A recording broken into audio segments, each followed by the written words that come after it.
100 Winters, Retracing the Great Race Against Death. Written by Jonathan Nathaniel Hayes. Illustrated by Caleb Gingras. Chapter 10. The Yukon. After several 60-plus mile days in the horrible conditions, it finally looked as though things might shift in our favor. First, the temperatures continued dropping back down, hardening the snow and making travel easier. Second, we were now into the first week of February, and Galena, being a regional hub for Native communities, meant more traffic on the Yukon. More traffic meant less trail breaking. Third, the longest days, at least in terms of mileage, were behind us. While daily distances would only be 3 to 10 miles shorter, that still meant an hour less travel each day. Fourth, the days were getting longer. Each day brought several more minutes of daylight. On paper, this may seem insignificant, but we had already gained over an hour since the start, and by the expedition's end, we would have nearly 3 hours more sunlight than when we began. Finally, we were taking a planned rest day in Galena to speak to the school and local radio station. This gave the dogs time to recover, process their meals. I fed them 5 times during this day off, once the night we arrived, 3 times the next day, and once before our departure. We were hosted by the Bedoni family. The Iditarod passes through Galena every year. When it does, Tim Bedoni leads the local checkpoint. Since it was an odd number year, the Iditarod was scheduled to take the southern route. A strong supporter of mushing and cultural heritage, Tim saw hosting us this year as a worthy substitute. Ironically, the unprecedented conditions we were facing would later force the Iditarod to reroute the race. Ultimately, they used the entirety of the trail our team had blazed.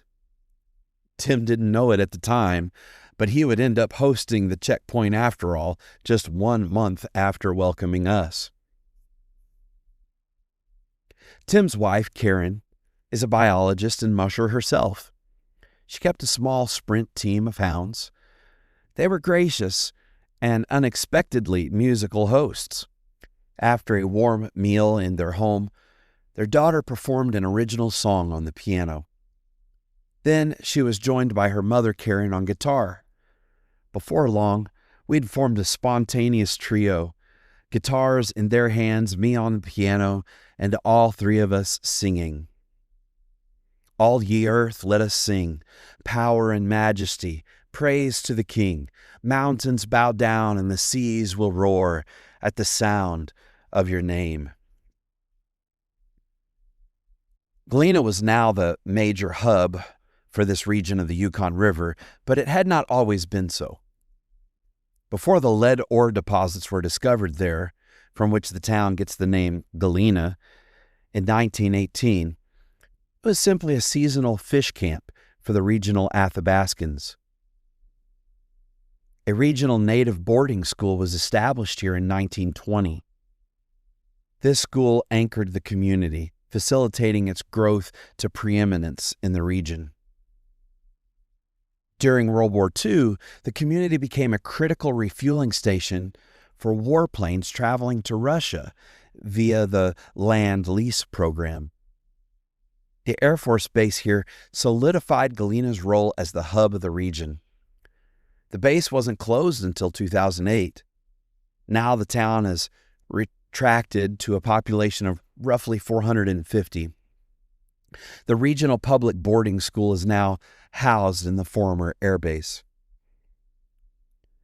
This was the true highlight of my time in Galena, the village schools. I shared my usual message in these presentations. I told the younger children that 2 of the heroic lead dogs from the Serum Run, Togo and Balto, had once been considered unremarkable pups. Don't judge a book by its cover, I told them. Some of you might be teased or overlooked, but don't let that limit you. The real question is whether you have the heart of a fighter, like Togo. With the teens, I spoke more directly. I addressed the suicide crisis and the value of life, the value of their life. I shared personal stories from my family of overcoming depression, PTSD, and helplessness. As a thank you for our visit, the Athabascan children gathered and sang for us Ke'etalin, a song more than 100 years old. It tells the story of a little girl, beautiful and virtuous, who died young during a pandemic like the one I had come to commemorate. Hearing them sing in their native tongue, watching them dance with wide smiles on their faces was deeply moving. The voices of these children carried not only melody, but memory, echoes of resilience, beauty, and loss. I felt tears rising as I watched them. This wasn't just a performance. The song was a gift, a thread tying the past to the present. The next morning, stepping out into the cold, silent pre-dawn, I could tell the dogs were ready. They rested quietly under the morning moon, but watched me closely. Every time I moved toward the sled, they whined with restrained excitement. I was especially pleased with how the beef fat we'd shipped to Galena was boosting morale and energy. It was a relatively mild minus 25 degrees Fahrenheit. The sky was still dark, but the moon and stars glowed so brightly they seemed within reach. The day promised to be still, cold, and clear, a perfect day for travel on the Yukon. After breakfast with the Bodonis, the brief fellowship with the ministry team of the local Bible church, it was time to go. Karen hitched up her small hound team to join us on the trail and escort us out of town. I thought about the two brave and love-struck Nolner brothers.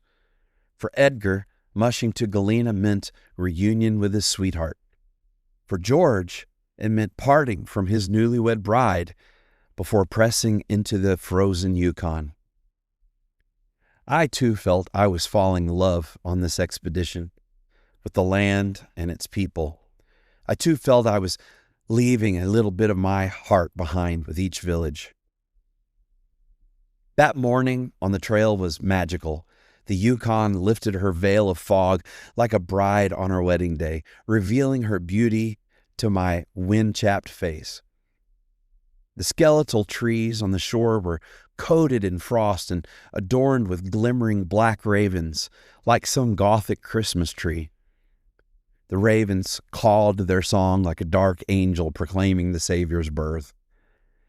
Crystals shimmering on every branch, diamonds catching the morning sun.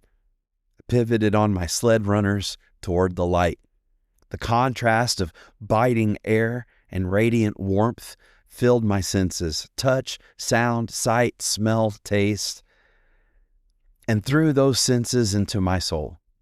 It was a moment of true communion with the Creator through His creation.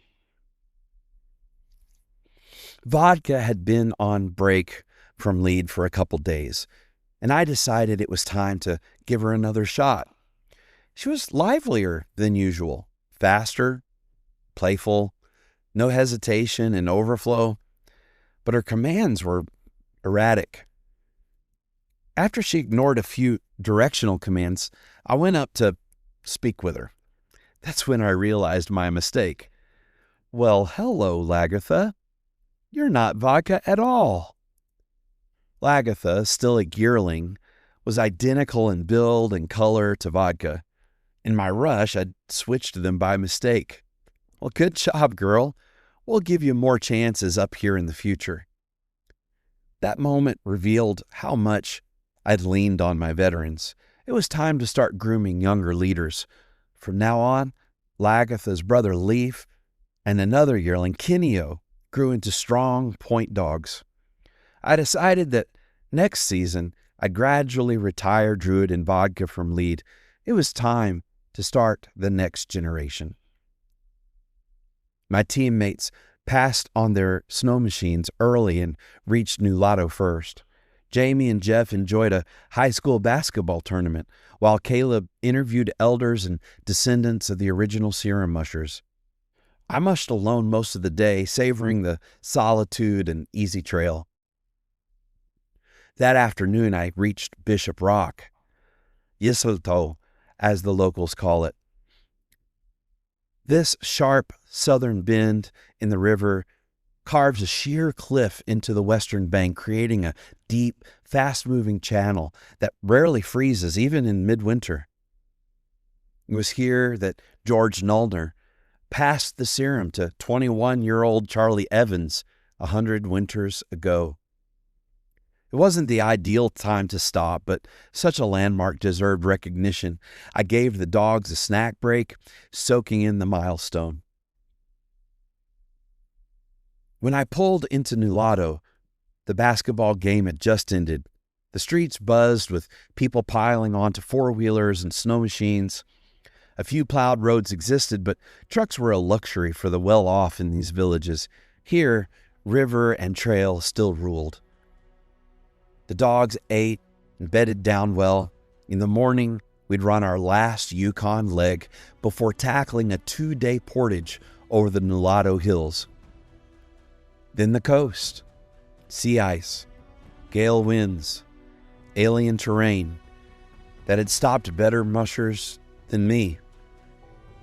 Nevertheless, I reminded myself to be grateful at the end of this day. Today, we had followed the path of 2 original mushers from the original serum relay.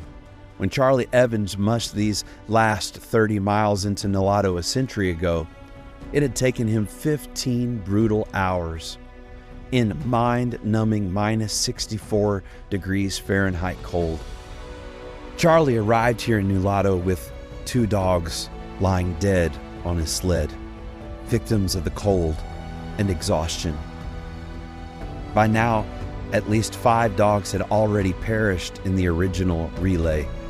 By contrast, my 16 brave dogs had run every leg of the route without a single loss, no serious injuries, no faltering spirits. I looked at them, curled tight in the snow, steaming breath rising in the moonlight. My good dogs, I thought. My good dogs. You've been listening to 100 Winters, and I have great news. I can finally say that the book is available in hardcover, in paperback, and in ebook on Amazon. So check it out. Also, you can go to our website where you can request an autographed copy or just send me a personal message. Until the next chapter, Godspeed and happy trails.